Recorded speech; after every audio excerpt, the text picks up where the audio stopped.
Y hay cosas que uno aprende haciéndolo, ¿no? Como en el libro me di cuenta de que hay que dudar de la memoria de la gente, ¿no? Saramago fue cambiando un poco las versiones que contaba sobre ese día y el día anterior. O sea, lo hacía porque no se acordaba exactamente cómo eran las cosas y es normal, ¿no? Que haya pasado tanto tiempo. Entonces, es muy curioso ver lo que Saramago contó en el 98 y, por ejemplo, lo que contó en el 2008, 10 años después. Hay cosas que ya se le habían olvidado, la versión ya era un poco distinta y eso también era un poco difícil, ¿no? Porque había un momento en que yo tenía que elegir, digamos, una versión que me parecía más fiable.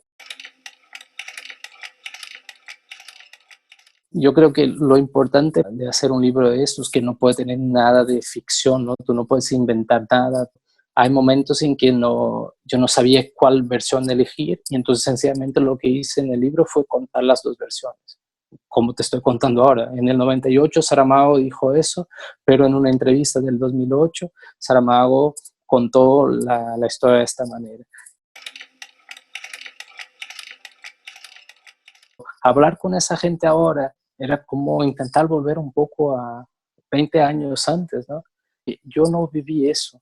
Cuando el Nobel de Saramago, yo viví en Brasil, yo no viví la alegría que se vivió aquí en Portugal. Yo no fui a recibirle en la plaza como hubo mucha gente que fue. Yo no fui a los homenajes que le hicieron a él. Entonces yo viví aquellas cosas como una primera vez también. Con algunos periodistas, yo volví a hablar con un periodista de la radio de Portugal que estaba en Frankfurt y él me enseña el audio, ¿no? De cómo contó a la gente que le habían dado el Nobel a Saramago. Después me cuenta la apuesta que él había hecho por Saramago, por eso tenía al editor de Saramago a su lado. Pasados unos segundos, en Lisboa, en el estudio de radio de Antena 1, Francisco Sena Santos grita al micrófono: José Saramago, Premio Nobel de este año. Desde las 11 transmitían en directo un programa sobre literatura, mientras esperaban a conocer el nombre del premiado. En días anteriores, Sena Santos había conversado con otros periodistas y personas ligadas a la literatura. Recibió fuertes señales de que el portugués podría ser el ganador. En vísperas del anuncio del Nobel de Literatura, un colega de una emisora italiana me llamó para que conversáramos sobre la figura de José Saramago. Yo sabía que ese hombre tenía buenas fuentes en Estocolmo. Él había estado allí el año anterior, con Dario Fo. Por eso, minutos antes de que el nombre del ganador se hiciera público, el periodista telefoneó al stand de Portugal en la feria de Frankfurt y quiso hablar con Ceferino Coelho.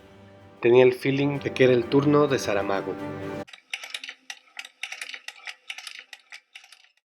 Hay miles de maneras de contar una historia y es importante que sepamos las herramientas que existen, ¿no? Hay historias que hace falta que tengan más imágenes, que si tú agregas sonido te puede ayudar, pero yo creo que antes de todo manejar bien el idioma y tener el relato bien hecho en tu cabeza.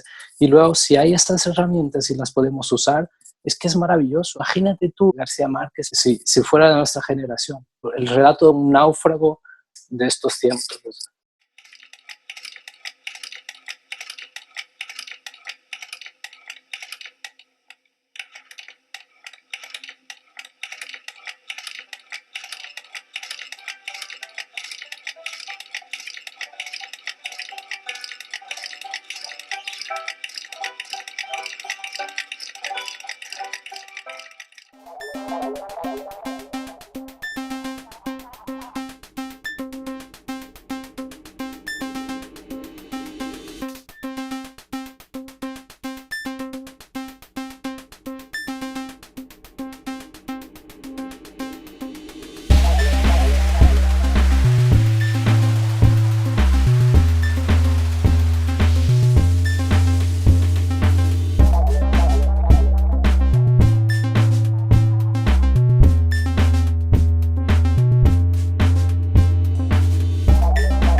Bueno, estamos en un momento que nadie sabe muy bien qué va a pasar con el periodismo digital, ¿no?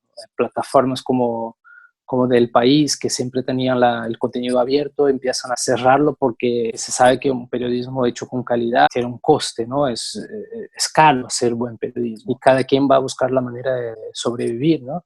Pero yo creo que la búsqueda del clic no es incompatible con hacer buen periodismo, ¿no? Hay que buscar a las dos cosas, porque también es verdad que es importante que tengas lectores, que el medio tenga impacto y sea leído, pero si no haces las cosas bien, con calidad, no llegas muy lejos. Eso es lo que me encanta del periodismo. Si mandamos a 10 personas a hacer la misma nota, van a salir 10 notas distintas, ¿no?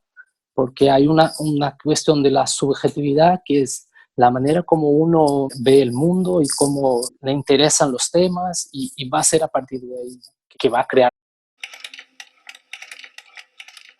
Hay un momento del periodismo que es de la inmediatez. Lo importante es dar la noticia, ¿no?, de una manera rápida y hacerla bien, clara, que la gente entienda sin necesidad de muchas vueltas que dar. Eso es una cosa, ese es el hard news, ¿no? Es difícil de hacerlo también, pero hay técnicas para hacerlo. Eso se puede entrenar y es importante saberla hacer y hacerla bien. Otra cosa es buscar la noticia que está un poco por detrás de la noticia inmediata. Yo creo que esa segunda parte es más difícil de enseñar.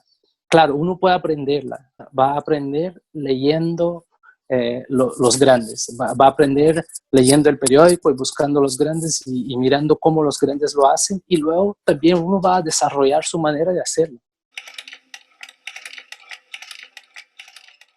Por ejemplo, Martín Caparrós, Leila Guerriero, Alberto Salcedo Ramos, y hay una persona que creo que hace muy, muy bien, aunque no sea un periodista, es Javier Cercas, ¿no? Si te puedo citar el Anatomía de un Instante, que creo que es un libro maravilloso. Cuenta una historia que toda la gente conoce, o por lo menos todos los españoles conocen, un intento de golpe de Estado, y él parte desde una imagen del golpe.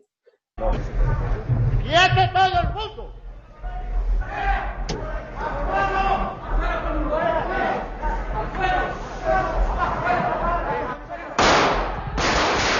Son 300 y pico de páginas hablando de ese momento, de esa imagen y las mil maneras de interpretarla, de entenderla, de mirarla. Es un aula de cómo contar una historia que a lo mejor toda la gente ya la conoce, ya la ha visto, pero contarla bien desde otro punto de vista.